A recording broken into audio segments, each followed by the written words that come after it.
Friend, good afternoon. स्वागत है आप लोगों का मेरे नए ब्लॉग में। सबसे पहले आप लोगों को प्रणाम, नमस्कार। तो फ्रेंड, अगर आप लोग नए हैं चैनल को सब्सक्राइब कीजिए, कमेंट कीजिए, लाइक कीजिए, ताकि मेरा मोटिवेशन बना रहे, मैं आप लोगों को ब्लॉग बना कर देती रहूँ।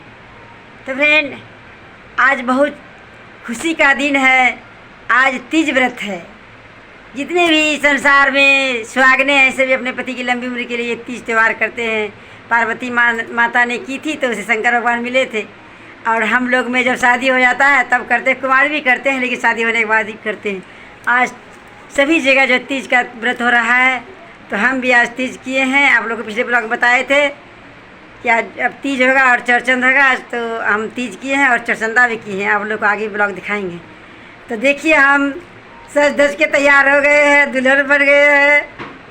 आज सजने सवरने का दिन है। कहते हैं तीज त्यौहार में 16 श्रृंगार करना चाहिए। देखिए, ये चूड़ी, लहठी, बिंदी, और ये देखिए टीका अनाथ सब पहन लिए हैं। अब चल रहे हैं पूजा करने। तो आप लोग भी कौन कौन पूजा किए हैं कमेंट करके जरूर बताइएगा, तब तो जानेंगे कहाँ कहाँ व्रत हुआ है, कौन कौन किए हैं। तो फ्रेंड, इस तीज के त्यौहार में नए नए वस्त्र पहनते हैं, नया नया साड़ी पहनने का है, नए कपड़े लेते हैं, जिसको भगवान दिए हैं तो और सब कुछ लेते हैं। तो हम भी देखिए साड़ी ले लिए हैं, मेरे पतिदेव जी साड़ी ला के दे दिए हैं। और ये देखिए नया चूड़ी, नया लेडी और नथ, टीका सब पहन लिए हैं। और देखिए हाथ पैर सब रंग लिए हैं, दुल्हन बन गए हैं। चल रहे हैं पूजा करने। आप लोग को दिखाएंगे कैसे पूजा होता है, कथा होगा, आप लोग को दिखाएंगे। आप लोग ब्लॉग से कहीं जाइएगा मत, बने रहिएगा मेरे ब्लॉग में। चल रहे हैं हम पूजा करने के लिए। यहाँ फल आ गया है, फल सब अब हम सजाएंगे। अभी तीज का, उसके बाद चौरचंद करेंगे। देखिए टोकरी सभी ला लिए हैं। अब चल रहे हैं हम पूजा करने। फ्रेंड, इधर मेरे शंकर भगवान जी और पार्वती माता विराजमान हो गए हैं। देखिए इधर माला पहना दिए हैं, चुनरी उड़ा दिए हैं, और इधर फूल चढ़ा दिए हैं। अब चलेंगे पूजा करेंगे। इधर अभी कलश लगाई हूँ, अभी लगाऊंगी कलश, बस ला के रखी हूँ। इधर देखिए श्रृंगार का सामान है। और इधर देखिए नया कपड़ा, नया जो है वस्त्र देते हैं माता को, वो लाई हूँ। फल फूल चढ़ाऊँगी। इधर देखिए भगवान जी का भी पूजा कर ली हूँ। इधर भी प्रसाद चढ़ा दी हूँ, दीपक जल गया है। और ये मेरे प्रभु जी गुरुदेव जी हैं। देखिए आप लोग दर्शन करा देती अपने गुरुदेव से। और देखिए यहाँ भी हम पूजा पाठ कर लिए हैं, पूजा कर लिए। जो ऋतु फल होता है 5 फल, वो फल चढ़ाते हैं, लड्डू, बताशा। और देखिए भगवान जी को गणेश, हम पूजा कर लिए। ये देखिए सबसे पहले गणपति भगवान ने पूजा की। यहाँ देखिए छोटा सा गणेश जी रखे हैं, जनेऊ पहनाए, छोटा गणपति जी है। हर कार्य करने से पहले गणेश भगवान की पूजा होता है। तो हम गणपति महाराज की पूजा कर लिए हैं। उसके बाद देखिए इधर शंकर भगवान, पार्वती मैया पूजा कर लिए, फल चढ़ा दिए, इधर श्रृंगार का सामान चढ़ा लिए। इधर दीपक जल गया है, देखिए इधर कलश भी हो गया मेरा, और इधर धूप भी जल गया। देखिए अब हम कथा करेंगे। पूजा पाठ मेरा हो गया, अब हम कथा करेंगे। आप लोग कथा सुनिएगा। कथा तो बहुत लंबा है, बस कुछ कुछ भाग जो है हम पढ़ के सुनाएंगे। उसके बाद आरती करेंगे, आप लोग को दिखाएंगे। आप लोग छड़ के जाइएगा नहीं। तो चल रहे हैं हम कथा पढ़ने के लिए। गणेश भगवान की जय, शंकर भगवान की जय, मैया पार्वती की जय, हर हर महादेव। तो फ्रेंड, पूजा हो गया, अब हम कथा पढ़ने जा रहे हैं। आप लोग सुनिएगा। कहीं कहीं कथा काट के भी सुना पड़ेगा, क्योंकि बहुत लंबा कथा है, बहुत लंबा ब्लॉग हो जाएगा। तो कुछ हम सुनाएंगे, उसके बाद आप लोग बड़े मेरे ब्लॉग में। अब कथा पढ़ने हम जा रहे हैं। प्रेम से एक बार बोल दिए शंकर भगवान की जय। श्री हरितालिका व्रत कथा। कथा पूजन करने के बाद कथा सुने। सूत जी कहते हैं, मंदार की माला से जिन पार्वती जी का केश पास अलंकृत है, और मुंडों की माला से जिन शिव जी की जटा अलंकृत है, जो पार्वती जी दिव्य वस्त्र धारण की है, और जो शिव जी दिगंबर नंगे हैं, ऐसे श्री पार्वती जी कहते हैं, हे महेश्वर, हमें कोई गुप्त व्रत या पूजन बताइए जो सब धर्मों से सरल हो, जिसमें परिश्रम भी कम करना पड़े लेकिन फल अधिक मिले। हे नाथ, यदि आप मुझ पर प्रसन्न हो तो यह विधान बताइए। हे प्रभु, किस तप, व्रत या दान से आदि मध्य और अंत रहित आप जैसे महाप्रभु देवी सुनो, मैं तुमको ये व्रत जो मेरा सर्वस्व छिपाने योग्य है, लेकिन तुम्हारे प्रेम के वशीभूत होकर मैं तुम्हें बतलाता हूँ। शिव जी ने कहा, भारतवर्ष में जैसे नक्षत्रों में चंद्रमा, ग्रहों में सूर्य, वर्णों में ब्राह्मण, देवताओं में विष्णु भगवान, नदियों में गंगा, प्राणों में महाभारत, वेदों में सामवेद और इंद्रियों में मन श्रेष्ठ हैं, सब प्राणों और वेदों का सर्वस्व जिस तरह कहा गया है, मैं तुम्हें एक प्राचीन व्रत बतलाता हूँ। एकाग्र मन से सुनो, जिस व्रत के प्रभाव से तुम्हें बढ़िया आशा प्राप्त किया है वह मैं तुमको बताऊंगा। क्योंकि तुम मेरी प्रेयसी हो। भाद्रपद मास में हस्त नक्षत्र के शुक्ल पक्ष की तृतीया तिथि को उसका अनुष्ठान व्रत करने से स्त्रियां सब पापों से मुक्त हो जाती है। हे देवी, तुम आज से बहुत दिनों पहले हिमालय पर्वत पर इस व्रत को किया था, अब वृत्तांत में जो कहूँगा। पार्वती ने पूछा, हे नाथ, मैंने क्यों यह व्रत किया था, यह सब आपके मुख से सुनना चाहती हूँ। उत्तर की ओर एक बड़ा रमणीक और पर्वतों में श्रेष्ठ हिमवान नामक पर्वत है। उसके आसपास तरह तरह की भूमियाँ, तरह तरह के वृक्ष उस पर लगे हुए हैं। नाना प्रकार के पक्षी, अनेक प्रकार के पशु उस पर निवास करते हैं। वहाँ पर पहुँचकर गंधर्वों के साथ बहुत से देवताओं, सिद्ध धाचारण पक्षीगण सर्वदा प्रसन्न मन से विचरते हैं। वहाँ पहुँचकर गंधर्व गाते हैं, अप्सराएं नाचती है। उस पर्वतराज के कितने शिखर हैं, ऐसे हैं कि जिनमें स्फटिक, रत्न और वैद्य मणि आदि की खाने भरी है। यह पर्वत ऊंचा तो इतना अधिक है कि मित्र के घर की तरह समझकर आकाश का स्पर्श किया रहता है। उसके समस्त शिखर सदैव हिम बर्फ से आच्छादित रहते हैं और गंगा जल की ध्वनि सदा सुनाई देती रहती है। पार्वती, तुमने बाल्यकाल में उस पर्वत पर 64 वर्षों तक सूखे पत्ते खाकर रही। माघ मास में तुम जल में बैठी रहती और बैसाख की दोपहरिया में पंचाग्नित तपती थी। श्रावण महीने में जल बरसता तो तुम भूखी प्यासी रहकर मैदान में बैठती रहती। तुम्हारे पिता इस तरह के कष्ट सहन को देखकर बड़े दुखी हुए। वे चिंता में पड़ गए, मैं अपनी कन्या किसको दूं। उसी समय नारद जी वहाँ आ पहुँचे। मुनिश्रेष्ठ नारद जी उस समय तुम्हें देखने गए थे। नारद जी को देख गिरी ने अंदर आसन से उनकी पूजा की। हिमवान बोले, हे स्वामी, आप किस लिए आए हैं? मेरा सौभाग्य है आप आए तो इसलिए अच्छा है। नारद जी ने कहा, हे पर्वतराज सुनो, मैं भगवान विष्णु का भेजा हुआ आपके पास आया हूँ। आपको चाहिए कि योग कन्या रत्न किसी योग वर को दे। भगवान विष्णु के समान योग वर ब्रह्मा, इंद्र और शिव इनमें से कोई नहीं है। मैं यही कहूँगा कि आप अपनी कन्या भगवान विष्णु को ही दें। हिमवान ने कहा, भगवान विष्णु स्वयं मेरी कन्या ले रहे हैं और आप यह संदेश लेकर आए हैं तो मैं उन्हें अपनी कन्या दूंगा। हिमवान की इतनी बात सुनकर मुनिराज नारद आकाश में विलीन हो गए। वे पीताम्बर, शंख, चक्र और गदाधारी भगवान विष्णु के पास पहुँचे। वहाँ जुड़कर नारद जी ने भगवान विष्णु से कहा, हे देव सुनिए, मैंने आपका विवाह पक्का कर दिया है। उधर हिमवान ने पार्वती के पास जाकर कहा, हे पुत्री, मैंने तुम्हें भगवान विष्णु को दे डाली। तब पिता की बात सुनकर तुम बिना उत्तर दिए ही अपनी सखी के घर चली गई। वहीं जमीन पर पड़कर तुम बड़ी दुखी होती हुई विलाप करती हुई देख सखी बोली, तुम इतनी दुखी क्यों हो? इसका कारण बताओ। तुम्हारी जो इच्छा होगी मैं यथाशक्ति उसको पूरा करने की चेष्टा करूंगी, इसमें कोई संशय नहीं है। पार्वती बोली, मेरी जो कुछ अभिलाषा है उसे तुम प्रेमपूर्वक सुनो। मैं एकमात्र शिव जी को अपना पति बनाना चाहती हूँ, इसमें कुछ भी संशय नहीं है। मेरे इस विचार को पिताजी ने ठुकरा दिया है, इसमें मैंने अपने शरीर को त्याग दिया हूँ। पार्वती की इस बात को सुनकर सखियों ने कहा, शरीर का त्याग न करो, चलो इसे ऐसे वन को चले जहाँ पिता को पता न चले। ऐसी सलाह कर तुम वैसे वन में पहुंची। उधर तुम्हारे पिता घर घर तुम्हें खोजने लगे।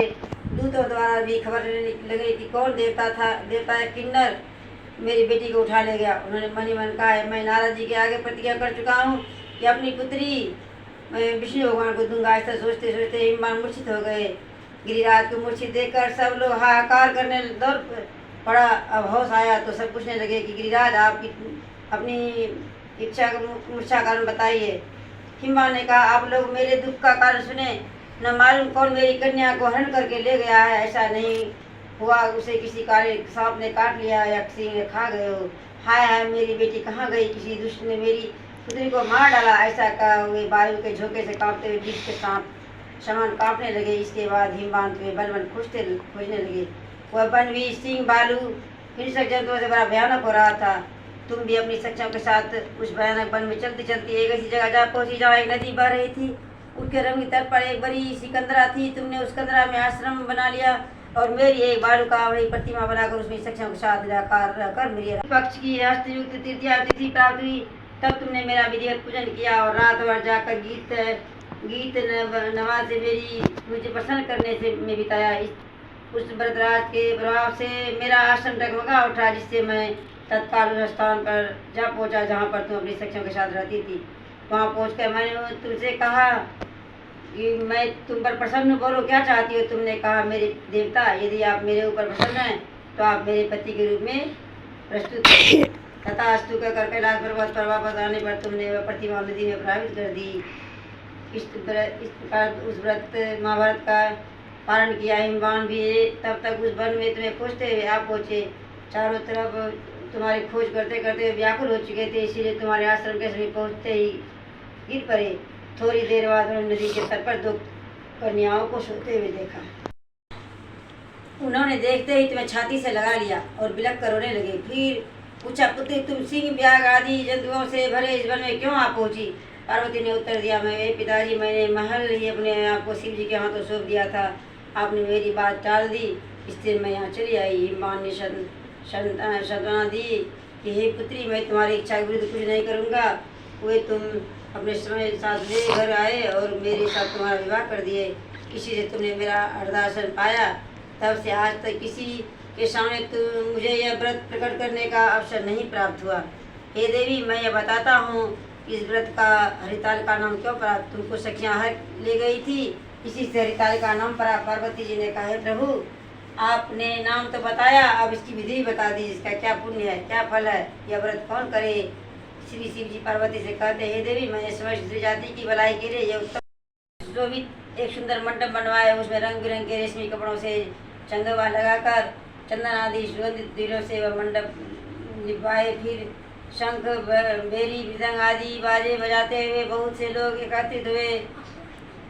मूलाचार करते हुए उस मंडप में पार्वती जी तथा शिव जी की प्रतिमा स्थापित करें। उस मंडप में पार्वती जी तथा शिव जी की प्रतिमा स्थापित करें। उस रोज दिन में बहुत से सुगंधित फूल, सुगंध और मनोहर धूप, नाना प्रकार के नैवेद्य आदि एकत्र कर मेरी पूजा करें और पारण करें। ऊपर जो वस्तुएं गिनाई गई है उनके अतिरिक्त नारियल, सुपारी, जम्बेरी, नींबू, लौंग आदि जो फल प्राप्त होते हैं उन्हें इकट्ठा कर लें। उस ऋतु में जो फल तथा फूल मिल सके विशेष रूप से रखें। उसके बाद धूप दीप आदि से पूजन कर प्रार्थना करें। हे शिव रूपिणी, हे मंगने वाली, हे देवी, हे शिव रूपे आपको नमस्कार है। हे शिव रूपे आपको सदा के लिए नमस्कार है। हे ब्रह्म रूपिणी आपको नमस्कार है। जगदात्री आपको नमस्कार है। हे सिंहवाहिनी, संसार के भय से भयभीत में दीन की रक्षा करे। इस कामना की पूर्ति के लिए मैंने आपकी पूजा की है। हे पार्वती, मुझे राज्य और सौभाग्य दे, मुझ पर प्रसन्न हुए। इन्हीं मंत्रों से पार्वती तथा शिव जी की पूजा करें। तदंतर विधि पूर्वक कथा सुने और ब्राह्मण को वस्त्र, गौ, स्वर्ण आदि देवे। इस तरह एक आकर्षित होकर स्त्री पुरुष दोनों एक साथ पूजन करें। फिर वस्त्र आदि जो कुछ हो उसका संकल्प करें। हे देवी, जो स्त्री इस प्रकार पूजन करती है वह सब पापों से छूट जाती है। उसे 7 जन्म तक सुख तथा सौभाग्य प्राप्त होते हैं। जो स्त्री तृतीया तिथि का व्रत न कर अन्न भक्षण करती है तो वह 7 जन्म तक बंधिया रहती है और उसको बार बार विधवा होना पड़ता है। वह सदा पुत्र शोक से शोकाकुल स्वभाव की, लाड़की तथा दुख भोगने वाली होती है। संग पार्वती सदा विराजत कैलासी, नंदी भृंगी नृत्य करत गुण भक्तन शिव की दासी। शीतल मंद सुगंधन पावन बह बैठे हैं शिव अविनाशी। करत गान गंधर्व सब यक्ष रक्ष भैरव जह डोलत बोलत हैं बन के बासी। कोयल शब्द सुनावत सुंदर भ्रमण करत है गुंजासी। कल्पद्रम अरुपरी जात तरु लाग रहे हैं लखत फिरत है भिक्षासी। सूर्यकांत संपर्वत शोभित चंद्रकांत समहिम राशि। तोरी सुनित फरत के दाता शंकर सदा आनंदित सुख राशि। जिनकी सुमिरन सेवा करत टूट जाए यम की फांसी। त्रिशूलधर जी की को ध्यान निरंतर मन लगाए कर जोगासी। दूर करो विपदा शिव तनु की जन्म जन्म से पर कैलासी काशी के वास अविनाशी मेरी सुध लीजो। सेवक जन जान सदा चरणन को, अपनो जान की को कीजियो। तुम तो प्रभु जी सदा दयामय, अवगुण मेरे सब ढकियो। सब अपराध क्षमा कर, शंकर किंकर की विनती सुनियो। शीश गंग अर्धंग पार्वती, सदा विराजत कैलासी। नंदी भृंगी नृत्य करत है, गुण भक्तर शिव की दासी। शंकर भगवान की जय। तो यहाँ से उठा के फोटो में खींचा इतनी करता हूँ वीडियो। भुजगेन्द्रहारं सदा वसन्तं हृदय रविन्दे, भवं भवानी सरितं नमामि। तुमेव माता च पिता, तुमेव बन्धु च सखा, तुमेव विद्याधर्मिणं, तुमेव सर्वं मम देवादेव। जय गणेश देवा। माता जकी पार्वती पिता महादेव। फूल चरे पान चरे और चरे मेवा, लडुअन का भोग लगे संत करे सेवा। लडुअन का भोग लगे संत करे सेवा। एक दंत दयावंत चार भुजाधारी, माथे पे तिलक सोहे मूस की सवारी।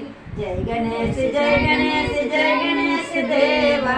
माता जगी पार्वती पिता महादेव। गणेश भगवान की जय।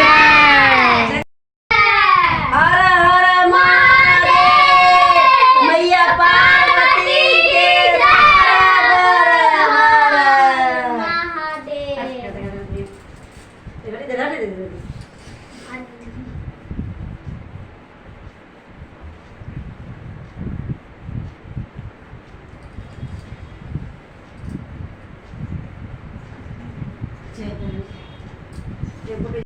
बस हम जग गए और पूजा कर लिए हैं। देखिए यहाँ पे भगवान जी के पास पूजा हो गया। पूजा आरती हम कर लिए। अब नारियल फोड़ेंगे और पूजा को संपन्न करेंगे।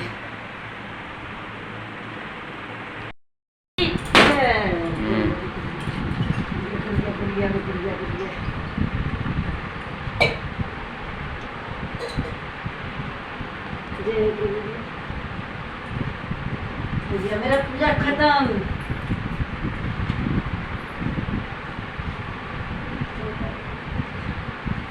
कर्पूरी गौरम करनावतारं संसार सारं भुजगेन्द्रहारं सदा वसन्तं हृदय रविन्दे, भवानी सहितं। तुमेव माता च पिता, तुमेव बन्धु च सखा, तुमेव विद्याधर्मिणं, तुमेव देव। शंकर भगवान की जय। मैया पार्वती की जय।